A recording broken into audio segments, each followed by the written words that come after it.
šobrīd ir izsludināts konkurss uz valsts kancelēs direktora amatu, un ir pieteikušies cilvēki šai konkursā. Ja nodoms ir šobrīd steidzamības kārtā steigšus pieņemt šo likumu un tādējādi pārtraukt konkursu, es uzskatu, ka tā ir necieņa pret tiem cilvēkiem, kas kalpojot savai valstī, paužot šo gatavību, ir pieteikušies šai konkursā.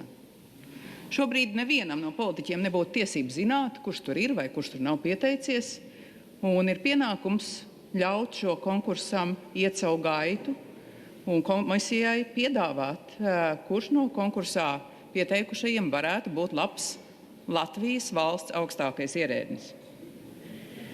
Es uzskatu, ka piedāvājot šobrīd steidzamības kārtā pieņemt šo likumu un tādējādi pārtraukt šo konkursu, tā ir ne tikai necieņa pret tiem cilvēkiem, kas šobrīd ir pieteikušies, bet tā ir tāda liela neuzticības izteikšana arī visai konkursu komisijai un visai ierēdniecībai kopumā. Tas nav godīgi, tas nav pareizi.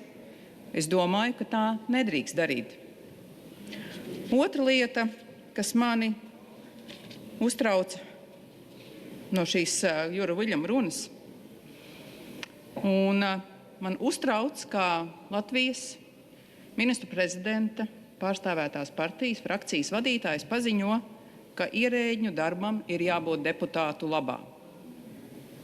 Kolēģi, tas ir nepieņemami. Ierēģņu darbam nav jābūt deputātu labā. Ierēģņu darbs nedrīkst būt atsevišķu deputātu labā. Tam ir jābūt Latvijas valsts labā. Civildienesta likumā 11. pantā ir skaidri noteikts, ka ierēdnim ir jābūt politiski neitrālam un ierēdnim ir jābūt lojālam Latvijas Republikai un satversmei, jo tās ir mūsu augstākās vērtības. Kolēģi, man ir nepieņemami, ja tiek pieprasīts, ka ierēdnis ir lojāls vai Jurim Viļņamam, vai Aivai Vīksnai, vai Zandai Kalniņai, Lukaševicai vai Svetlanai Čulkovai. Ierēdnim nav jābūt lojālam nevienam individuālam Saeimas deputātam. Mūsu ierēģiem ir jākalpo Latvijas valstī, Latvijas Republikai, tās satversmē un likumiem.